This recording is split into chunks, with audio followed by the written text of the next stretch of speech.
গানটা লেখার পরে আমি তো সুবোধ গান গাইতে পারবা? কয় দাদা আপনি গান আমি বাজাই দিই। তখন সুবোধ ওই স্কেল বোঝে না, আর আমিও গান জানি না, প্রায় অবস্থা তাই। আমি ওয়ান স্কেলে গাই আর ও ওয়ান স্কেলে বাজাবে, এই সমান দুটো প্রাণী এক জায়গায় আবিষ্কার কি হয়েছে। আমার আগে আপনি গান আমি বাজাই নিয়ে যাবানে, কত হিম্মত দেখছেন। একটা আশ্রমে অন্তত 50-60 জন লোক আছে, ভালো কালো তো হয়তো তাদের মধ্যে আছে। তা আমি সুর দিয়ে দিয়ে গাই আর সুবোধ বাজায়, আমিও তো গোড়ায় গেছে, ও আগায় বাজাচ্ছে, বাজায় সারলো গানগুলো। এখন আমি সরকার, ও সরকার, যারা শ্রোতা আসর ভরা, কেউ কিচ্ছু বলল না। তারপরে গোসাইয়ের আদর আপ্যায়নে তুষ্ট হয়ে যখন তারপর দিন যখন আসি আরও একটা গান বানালাম, বা বানানোর পরে কয় ওই ওই সুবোধ বাবুর কাছে দেন, উনি বাজাক, আপনি গান, আপনি গানও ভালো আর উনি বাজায়ও ভালো। আসলে কিন্তু ভালো ভালোই করছে, তারা জানি না তারা কি শুনে, ভগবান জানে। আবার আমি গেলাম আর সুবোধ বাজালো। আসবার সময় যে কি একটা অবস্থা হলো, আশ্রমটার নাম হলো সরাফ হসপিটালের পিছনের ভাগে কাঙাল গিরিধারী গৌরনীতি সেবাশ্রম। আসার সময় গোসাই আমার কাছে খাতা দিয়ে দিল, বলে বাবা আমি এই যে আমার ঠিকানা নিয়ে যাও, দেখি যে লেখা আছে কাঙাল গিরিধারী সেবাশ্রম। আমি বললাম বাবা ভুল হয়ে গেছে হয়তো, গিরিধারীরা কাঙাল করলে হবে কেন? গিরিধারী কাঙাল সেবাশ্রম দিতে পারেন, কিন্তু কাঙাল গিরিধারী সেবাশ্রম করলে তো কাজ হয় না। গিরিধারী নামের আগে যদি কাঙাল বসানো হয় তাহলে গিরিধারীকে কাঙাল করা।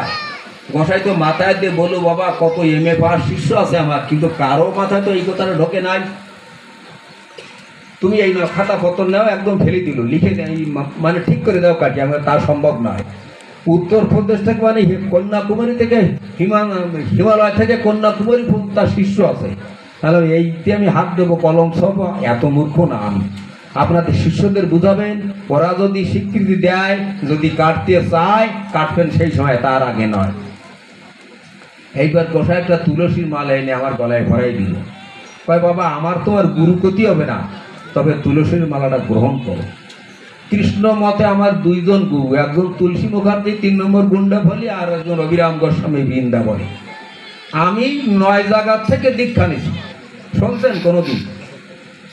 আসলে আমি মতুয়া মানুষ, মতুয়া বংশের ছেলে, তালে কলে পড়িয়ে 9 জায়গার, কারণ এক একজন এক একভাবে উপযোজক হয়ে যখনই কিছু বলে কিছু দেয়, ফেলানো যায় না। এক অঙ্গস্বরং জন্হি গুরু শিষ্য প্রবদ্ধয়ে পৃথিবী নাস্তি তদ্রব যদ্দত্তা সহ অনৃতিভাবে। একটা অক্ষর যার কাছে শেখা যায় সে একজন গুরু, তাকে নিয়েও ভজন শুরু, সেও বাঞ্ছা কল্পতরু। আমি জানালাম তাই সুবোধের কিছু ক্ষমতা ছিল, যে ক্ষমতা অন্যদের ভিতর মেলা মানে সম্ভব নাই হলো। যে কোনো আসরে লজ্জা নেই, পদ্মা নেই, ভয় নেই, ঘৃণা নেই, কিছু জান না, সব কবে। আমরা হয়তো সব জানি, কিছু কইতে পারে, সুবোধ কিছু না জানে সব কই দিতে পারত। এই এক অপূর্ব ক্ষমতা সুবোধের ছিল। সুবোধের বিষয়ে আমি যতদূর জানি অতদূর তো আর কারো দ্বারা সম্ভব না। আমি ওকে অক্ষর পর্যন্ত শিখিয়েছিলাম, প্রায় বলতে গেলে নিরক্ষর মানুষ, কত MA পাস মানুষ ওর আসলে চিতেই পড়ে থাকতো। যাই হোক, সে দুঃখের কথা। আমার 3-3টে এমন পোড়া কপাল, আমার 3-3টে ছাত্র গত হয়ে চলে গেল। আমি চিন্তা করতে বলে আমারই কোনো কর্মফল। এক জায়গায় একদিন আলোচনা করতে দেখি আমারই কিছু কর্মফল। গণপতি চলে গেল, মালকানগিরিতে একটা ভালো ছাত্র ছিল বিষ্ণু, সেও চলে গেল, এই সুবোধও গেল। কয়েকজন আমাকে বললো আপনার প্রথম ছাত্রকে? আমি বললাম পাঠানজয়, তার দিলীপ, মানে এখন তার সরকার নাম, বলে সে তো আছে, বলে আছে। তারপরে আমরা সুধাংশু সরকার চড়াগুড়ায়, বলে সেও তো আছে। বলে যদি আপনার দোষে মরতো তাহলে ওরাই আগে মানে পাড়ি দিত, আপনার কোনো দোষ নয়। ওই দুর্বলতা কোনোদিন মনে করবেন না গাথা, সমাজের পরে চলবেন বুক হলে, এতে কোনো ব্যতিক্রম নয়। যাই হোক, আমি বেশি সময় বলে সময় যাবে চলি, আমিও চিন্তা করেছি দিলে আর বেশি কথার প্রয়োজন নাই। এইখানে আমি এখান থেকে আমার মতো যাবো সেরে, তারপরে শেষকালে আর একটা গান গাবো, আমার মনের ইচ্ছা তাই।